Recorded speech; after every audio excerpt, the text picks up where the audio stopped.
Hey class, and welcome to Medical Documentation and Scribing Class 2.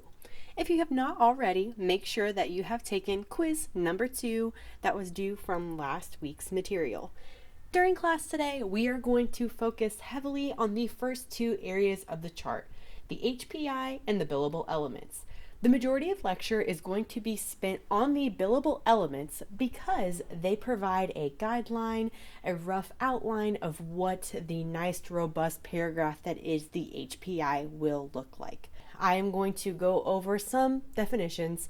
I know definitions can be boring, however, I want to make sure we have a clear understanding of the 8 different billable elements, and then we're going to spend some significant time working through some actual practice problems and putting those billable elements into practice. So let's jump right in. All right, billable elements. So, as we did last week, I'm going to jump over to our ABC general template real quick because I think it's more helpful to look at the template itself versus just reading some things off the lecture slides. As a reminder, this is called the ABC general template only because this class is done in conjunction with the company ABC Scribes. However, this general template is something that you would see across the board in ERs in the United States. General templates have the same basic principles. There may be some things that are changed here and there, but if you know this template, you're going to be fine in any setting. 2 quick reminders that we covered briefly last week. Anything that you see here in the green highlighted text is information that is imported automatically by the electronic medical record. So when we do our clinical in-person training later in the semester, you're going to see the EMR pull these things in automatically. So for the purpose of practicing for this class, don't worry about changing any of the information that's highlighted in green. The second thing we have here are wildcards, or the triple asterisk. The triple asterisk or wildcard is super helpful for 2 main reasons.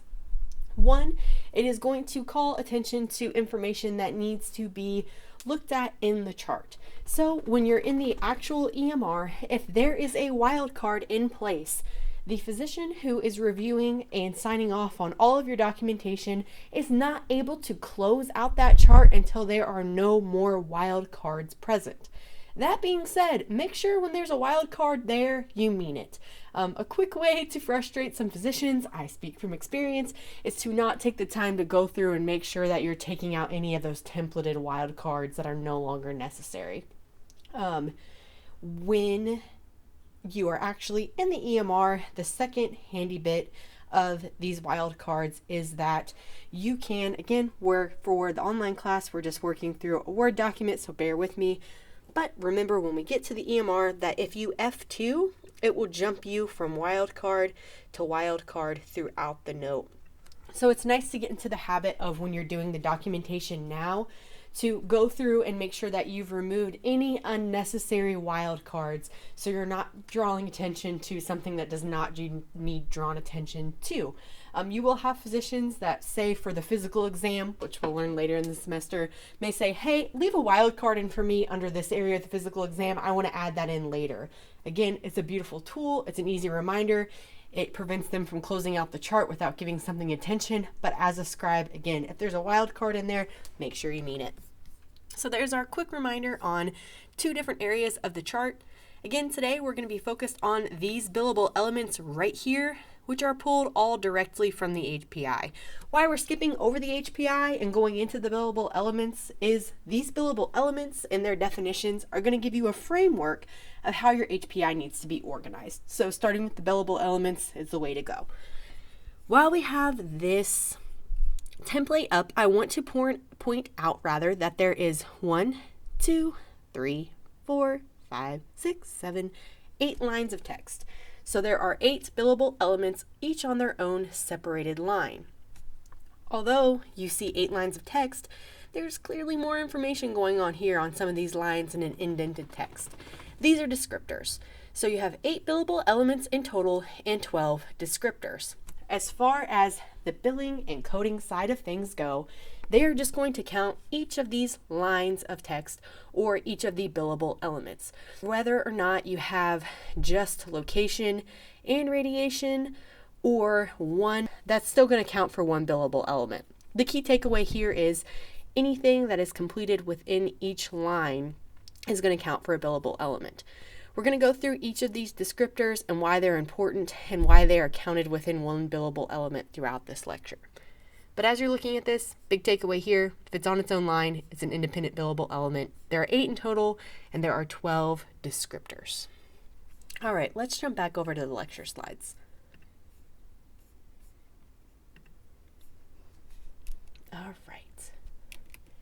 Skip ahead here and get through some of the things we've already discussed. Okay, billable elements. What you see here is a nice summary of what I just discussed when I had the template up in the other window. Essentially, there are 8 billable elements and 12 descriptors. Again, each billable element may have multiple descriptors. The key takeaway is just whether or not there is a single descriptor that is available within that billable element for it to be counted. Let's pull that up to make more sense of it. But actually, before we do that and why it's important, we talked about 8 billable elements in total. So make sure you have your notes out here. We want to commit this to memory. Because we're medical scribes, our focus is to be the physician's partner in documentation. So we're focused primarily on making sure that we are doing this documentation as pristinely and as accurately as possible, because that's all we're focusing on. So that being said, something we need to have committed to memory is low complexity and high complexity. So within the scope of billable elements, for it to be high complexity, we need to make sure we have over 4 billable elements. You got that? 4 billable elements is the magic number here. So whether it is 4, 5, 6, 7, 8, that's all considered high complexity. The reason that's important is because a lot of physicians, they have a lot of different reasons for employing medical scribes, aside from giving them a better quality of life and giving the opportunity to teach those that are wanting to pursue a career in medicine. It's making sure that they're compensated, or that the entity they're working for is compensated correctly for the services that they are offering rather.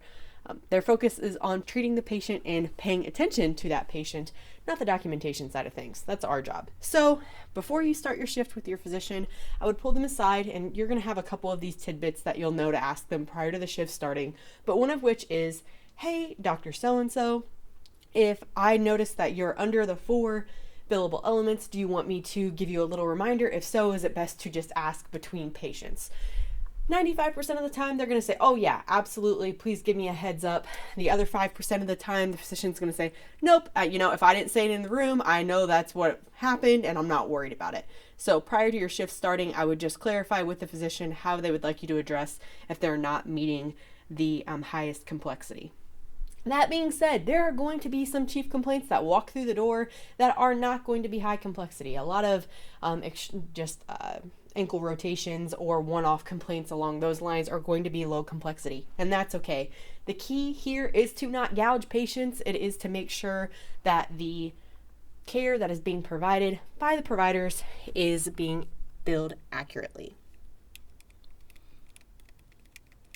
Okay, so you can go ahead and read through this if you would like. It's a lot of the information that we've already discussed. The thing I would like to cover here is limitations to the history. So let's jump back over to our template. As you will recall from lecture 1, we have this handy dandy little highlighted section called History Limited By. So jumping back over to our lecture, if there is a time that there is something limited, as a reminder, things that could limit a patient giving an accurate history are things like they have an altered mental state, something along the lines of if the urgency of the situation, so in some traumas, getting a complete HPI is not the first and foremost on the importance list. Rather, it is giving life-saving intervention and letting the body speak for itself. In either of those circumstances, the important thing is to make sure that you are listing out what the limited by factor is. If you have that listed out, then it will be forgiven, which is the information here for the limitations of history. All right, let's jump right into the billable elements. Oh, but before we do, just kidding, let's make sure we ask a little question to solidify what we've learned so far. All right, so whenever possible, to maximize the value of a chart for billing purposes, you should make sure you have how many billable elements. You can pause and think about it if you like. I'm going to jump right into the answer, which is letter B, 4, which is the highest complexity, the threshold for the highest complexity of charts. Billable element descriptions. So what we're going to go through here is a number of the descriptions or definitions for the billable elements. The big thing I would focus on here is either utilizing your handwritten notes or your fill in the blanks on the definitions of what these billable elements are.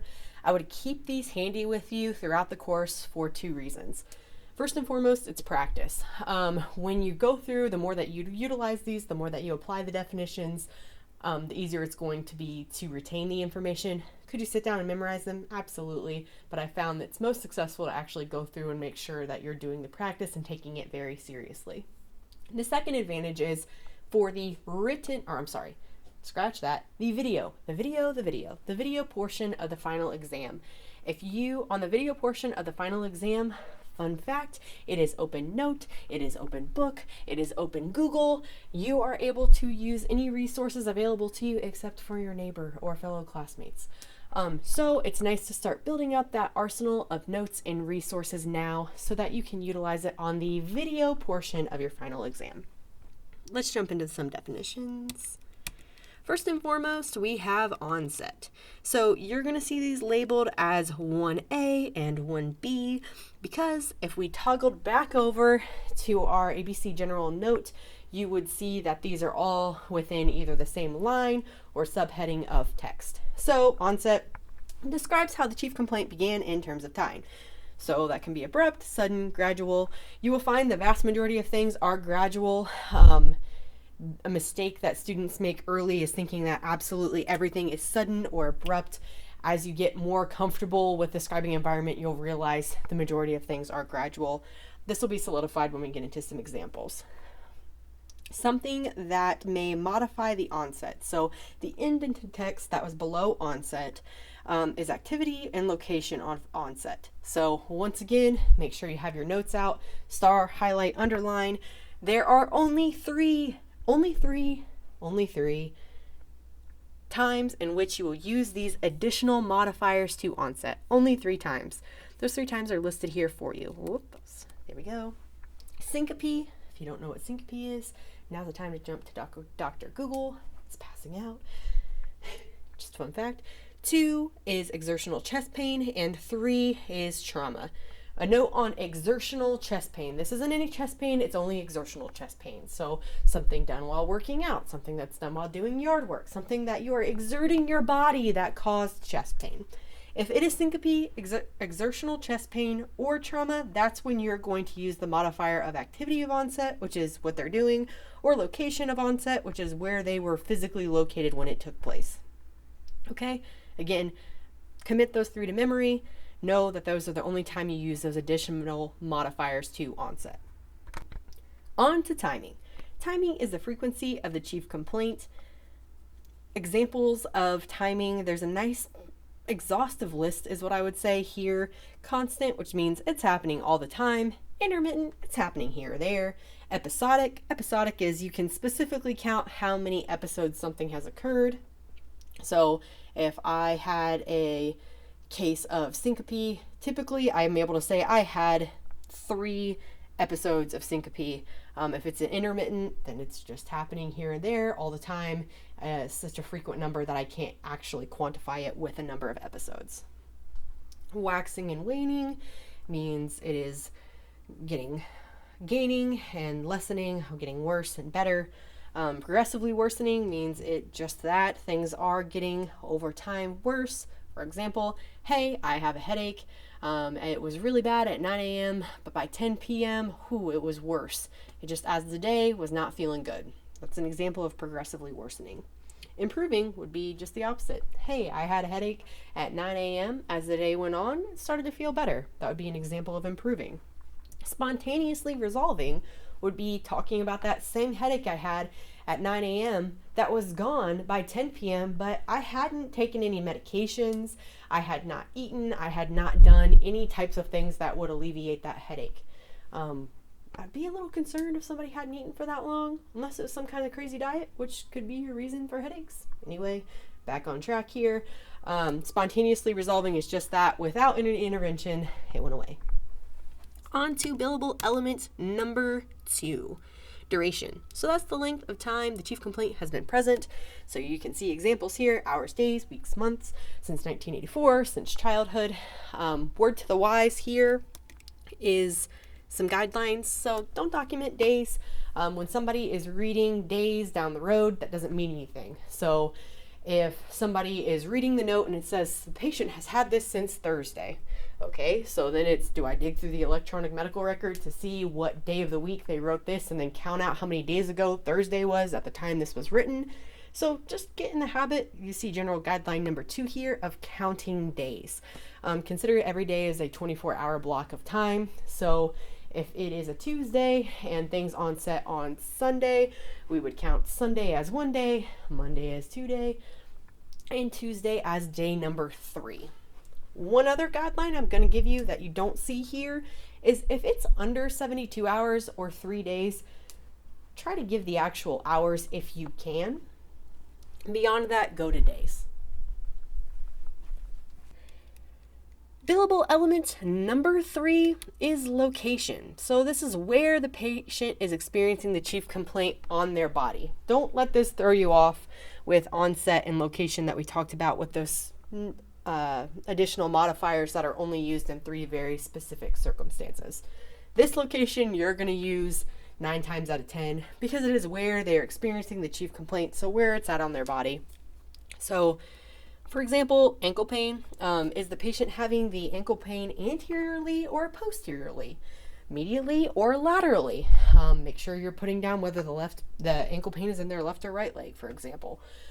This is where your anatomy and physiology is going to come in clutch. If you don't have a background in anatomy and physiology, that's absolutely okay. It's still learnable in this class. That's why we have a crazy amount of vocab and things to focus on and the readings to go through, because we're going to give you the core stuff that you need to be successful as a medical scribe. But the background definitely helps make it an easier lift. The other descriptor that we have under the 3rd billable element is radiation. So that's the movement of the sensation or pain from the origin. So using the example of ankle pain, if my ankle pain is radiating into my foot, I'm going to say just that. However, if I'm having left ankle pain and I'm also having right shoulder pain, what's the likelihood of that shoulder pain radiating from the ankle? It's not. Those are 2 separate pains, in which case we would be very cautious to make sure we are documenting those 2 separate locations. Make sure that when you're using radiation, it's just that, something that is coming from the origin to things that are interrelated.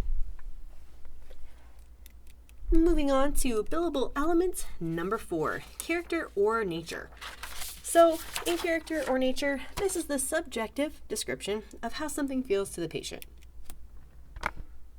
As with the previous examples, these are nice ways to categorize the billable elements, so I would commit these examples to memory, or at least have your cheat sheet of definitions with you for the purpose of this class, and also folded up in your scrub pocket for when you're practicing as a medical scribe, because throbbing, aching, cramping, sharp, dull, stabbing, squeezing, pressure, this is going to characterize the vast majority of things. However, there's going to be some times where the patient will not be able to find the words, or the practitioner is not directly guiding them to one of these to help categorize things, in which case you can utilize quotations. The example we have down here is, it feels like I'm being stabbed with 1,000 samurai swords. That's a real example, by the way. Funny, right? So you can make the argument here that you could just use stabbing as the character or nature. But if you want to spice things up a little bit, if you know that you're not going to, irritate your physician, etc., using the patient's own words can really put things into perspective. The key takeaway here, though, is to use those quotations absolutely when something can't cleanly fall within the different examples that you see here. Moving on to billable element number 5. The two descriptors that we have here are 1, intensity, and 2, severity. They are kind of one and the same in that intensity is a subjective description of pain on a graded scale. So that's something that's mild, moderate, or severe versus severity that is on a pain or numerical scale. So essentially what you're going to find here is it is at the discretion of your provider whether they prefer to use mild, moderate, or severe, or on a scale of 1 to 10. I found that the vast majority of providers typically use a scale of 1 to 10 because patients tend to be more familiar with that and can wrap their pain or their symptoms better around putting it on a scale. Something to note here is if the patient, using the example of headache, came in with a headache and the pain was an 8 out of 10, but then they treated with Tylenol at home prior to arrival and it lessened the pain to a 4 out of 10, it is important to say what the initial severity was prior to treatment and then what the severity was after treatment. Jumping into billable element number 6, associated symptoms. Some people can get tripped up on this and there's no reason to. So essentially, associated symptoms is any symptom that's not the chief complaint. So if somebody comes in with that headache and they also have nausea, vomiting, and diarrhea, those are all the associated symptoms. The physician essentially is going to go through 2 lines of thought. So they're going to ask some questions that are directly related to that headache. So they're going to say things along the lines of, do they have photophobia? Do they have sensitivity to light? Do they have phonophobia? Do they have sensitivity to sound? Do they have nausea? Do they have vomiting? Do they have a history of headaches or migraines? So that's some questioning that as you are becoming more experienced in medical scribing, you're able to say, hey, okay, that's directly related to that chief complaint headache. But then the physician is likely going to go into what we call fondly a, quote, laundry list at the end of the encounter. Essentially, they have to run through the entire review of systems, which we're going to cover next class. And that's where you're going to hear them say, do you have fever, chills, vision changes, nausea, vomiting, diarrhea, chest pain? It's a, I don't want to say pretty standard list of about 14 things. Every physician has their little bit of their own flair depending on the medical decision making that they go through and their comfort of practice. But for a medical scribing, I'm getting into the weeds a little bit here. The things that you need to focus on are any symptoms that are not the chief complaint are associated symptoms, and they're listed under billable element number 6. Context. Oh, context. Sorry, let me take away 8.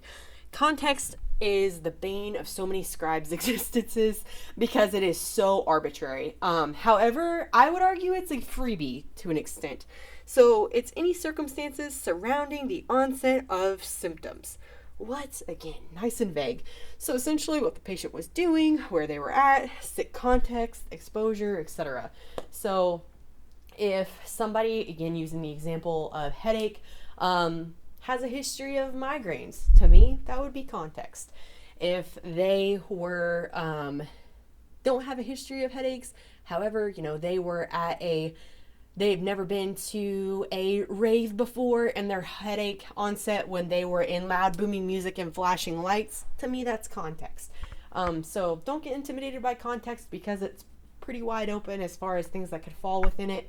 Instead, look at it as an opportunity to leverage one billable element. Again, as you practice, things are going to get easier here. All right, our final billable element, which is 8 here, you're going to see it go over onto the other slide, so don't let that throw you off. Bad formatting. Modifying factors. So this is anything that makes the symptom better or worse. So the open-ended question that you're typically going to hear is, does anything improve or worsen the pain or symptom? The other half of this is treatment before arrival. So if you're talking about, hey, does anything make it worse or better? It's really important to know what that thing was that made it worse or better. So make sure if it says, yep, things got better, you then use 8B and make sure you incorporate the treatment before arrival, the things that alleviated their symptoms or worsened their symptoms. When you have some relief or benefit, you can use words to say there was full benefit, partial benefit, transient, temporary, without, etc. Again, examples are helpful because they give you some things to kind of stick to as you're getting more and more comfortable with scribing.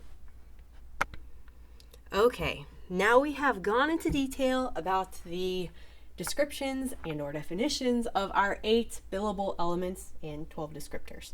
Now let's go through a question to make sure that we have a firm understanding of using those billable elements. The question, as you see here, if you have a question for your physician about the encounter, when is it best to ask? Give you a second to read through the options here. The answer is C. Ask at the physician's next free moment. The important thing here is communication is very important. However, you need to make sure that you're being an asset to the physician and you're not interrupting their workflow. The way that I approach this, obviously you can't go wrong with just at their next free moment, but it's sitting down at the beginning of the shift, introducing yourself and going over a couple ground rules, if you will, of the things that you're on the lookout for and what your physician prefers as far as asking questions, interjecting during an exam, things along those lines. Okay, so let's jump into how we use the Billable Elements template. So this is universal for templates in general. Templates are created to allow for faster and more accurate charting. In other words, it's a starting point. So it's not exhaustive. It's not going to include every single thing that you could need. It also could be overkill. So again, making sure that you're using templates in general as a starting point and not the be-all end-all for your charting. So to use the template properly, just to go through the nuts and bolts here, make sure that you're categorizing the billable element in each proper section and delete any billable elements that were not discussed. This is universal for our template. You're going to hear me say this a ton throughout the semester. If it was not discussed, delete it, take it out. We're going to jump into some practice examples. So you'll see posted in your pilot page a practice electronic document. At the bottom of that practice electronic document, there's going to be an answer key. Word to the wise here, if you're going through the practice document and you're just looking at the answer key and filling it out, you're not learning anything, you're only hurting yourself. Use the answer key after you've already gave it an attempt on your own. Before I wrap things up here to let you jump over to working through some billable elements, let's do a practice one together. So what you see in front of you is an example of an HPI. So I'm going to read this out loud to you. The patient is a 25-year-old male who presents with back pain. The patient states that 2 days ago, he was weightlifting and began to experience a sudden onset of constant, sharp, lower back pain that radiates into his right lower extremity. Since the onset, the pain has been gradually worsening, and he correlates an aggravation of pain with certain rapid positional movements. He has since developed intermittent right leg, no associated urinary or bowel incontinence or muscle weakness, no prior history of back problems or similar episodes of pain. The patient has taken Tylenol and Vicodin, the latter from a previous tooth extraction, without benefit. First, you may be thinking, whoa, this is an HPI? You expect me to be able to write these now? It's going to take time to get to this level. This is an example of, quote, a perfect HPI. Something else to note, and you're going to see when we're going through, again, the purpose of this exercise is to pull out the billable elements, but to see that there is a pretty common structure of your HPI that you can follow to make sure that it flows nicely like this. So going to the next slide, you can see the billable elements here are in bold and color. So you can go through and you can identify what these billable elements are.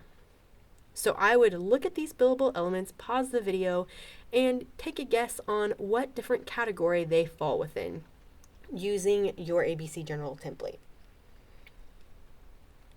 Having this in front of you, I'm going to jump over to actually filling it out. So what you see here is the onset was sudden, the timing was constant. We did not have the location of the patient of onset, but we did have the activity, which was weightlifting. The duration was 2 days. The location is the lower back. Looking back to the HPI, we can see it radiated into the right leg. The character or quality was sharp. No intensity or severity. The associated symptoms were the intermittent right leg paresthesis. Man, I'm struggling through it, guys. Bear with me. Context, again, this is a little bit arbitrary. So for here, I think the best thing you can put is weightlifting. There may be a couple other examples you have. If you had those and you're not sure whether or not it was a good context, shoot me an email and I'll let you know.